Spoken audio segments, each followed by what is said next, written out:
ನಮಸ್ಕಾರ ವೀಕ್ಷಕರೇ, ಇವತ್ತು ಸ್ವಾಮಿ ವಿವೇಕಾನಂದರ ಜನ್ಮದಿನ. ನಾವೆಲ್ಲರೂ ರೋಮಾಂಚನ ಪಡುವಂಥ, ಹೆಮ್ಮೆ ಪಡುವಂಥ ದಿನ.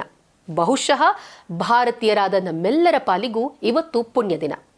ಸ್ವಾಮಿ ವಿವೇಕಾನಂದರ ಬಗ್ಗೆ, ಅವರ ವಿಚಾರದ ಬಗ್ಗೆ, ಅವರ ಬದುಕಿನ ಬಗ್ಗೆ, ಅವರ ಕೊಡುಗೆಗಳ ಬಗ್ಗೆ ಈಗಾಗಲೇ ಸಾಕಷ್ಟು ಕಾರ್ಯಕ್ರಮಗಳು ನಡೆದಿವೆ. ಬಟ್ ನಾನಿವತ್ತು ನಿಮಗೆ ವಿಶೇಷವಾದ, ರೋಚಕವಾದ, ಕುತೂಹಲಕಾರಿಯಾದ ಕತೆ ಬಗ್ಗೆ ಹೇಳ್ತೀನಿ. ಆ್ಯಕ್ಚುಲಿ ನಾನು ಈ ಕತೆ ಬಗ್ಗೆ ಹೇಳಲ್ಲ. RSSನ ಹಿರಿಯ ಮುಖಂಡರಾದ ಜಗದೀಶ್ ಅವರು ಈ ಕತೆನ ಹೇಳ್ತಾರೆ.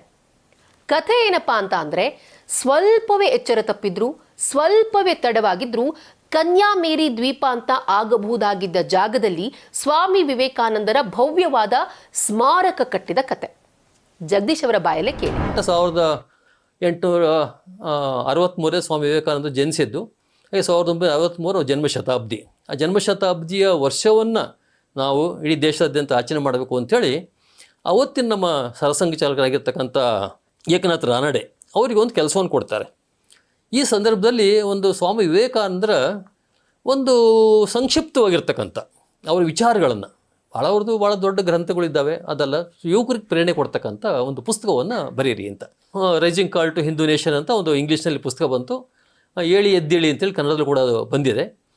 ನಾನು ಕೂಡ ಅದನ್ನು ಓದಿ ಭಾಳ ಪ್ರಭಾವಿತನಾಗಿರ್ತಕ್ಕಂಥವ್ನು. ಏಳಿ ಎದ್ದೇಳಿ ಅಂತೇಳಿ 3-4 ಸರಿ ಓದಿದ್ದೀನಿ ನಾನು ಆ ಪುಸ್ತಕವನ್ನು. ಆ ಪುಸ್ತಕ ಬಂತು. ಆ ಕಾಲಘಟ್ಟದಲ್ಲೇ ಒಂದು ವಿಚಾರ ಬಂತು. ಸ್ವಾಮಿ ವಿವೇಕಾನಂದರು ವಿದೇಶಕ್ಕೆ ಹೋಗಿಂತ ಮುಂಚೆ ಕನ್ಯಾಕುಮಾರಿನಲ್ಲಿ, ಅಲ್ಲಿ ಸಮುದ್ರ ಮಧ್ಯೆ ಇರತಕ್ಕಂಥ ಬಂಡೆಯಲ್ಲಿ ಈಜಿ 3 ದಿವಸ ಅಲ್ಲಿ ಕಾಲ ಕಳೀತಾರೆ. ಅಲ್ಲಿಂದ ಅವರು ವಿದೇಶಕ್ಕೆ ಹೋಗುವಂಥ ಪ್ರೇರಣೆ ಸಿಗುತ್ತೆ ಅವರಿಗೆ. ಮತ್ತು ತನ್ನ ಮುಂದಿನ ಜೀವನದ ಒಂದು ದೃಷ್ಟಿ ಏನಿದೆ ಅಲ್ಲಿ ಸಿಗುತ್ತೆ ಅವರಿಗೆ ಆ ಧ್ಯಾನ ಕೂತಾಗ. ಹಾಗಾಗಿ ನಮ್ಮ ಸಂಘದ ಸ್ವಯಂ ಸೇವಕರಿಗೆ ಅನ್ನಿಸ್ತು, ಅಲ್ಲಿರ್ತಕ್ಕಂಥ ಅಲ್ಲಿ ಒಂದು ದೊಡ್ಡ ಸ್ಮಾರಕವನ್ನು ಅಲ್ಲಿ ನಿರ್ಮಾಣ ಮಾಡಬೇಕು ಅಂತ. ಅದು ದೊಡ್ಡ ಇತಿಹಾಸವಿದೆ. ಅದೇ ಒಂದು ಮಾಡಿದರೆ ಅನೇಕ ಎಪಿಸೋಡ್ಗಳು ಆಗ್ಬೋದು, ಅಷ್ಟು ದೊಡ್ಡ ಇತಿಹಾಸ ಇದೆ ಅದಕ್ಕೆ.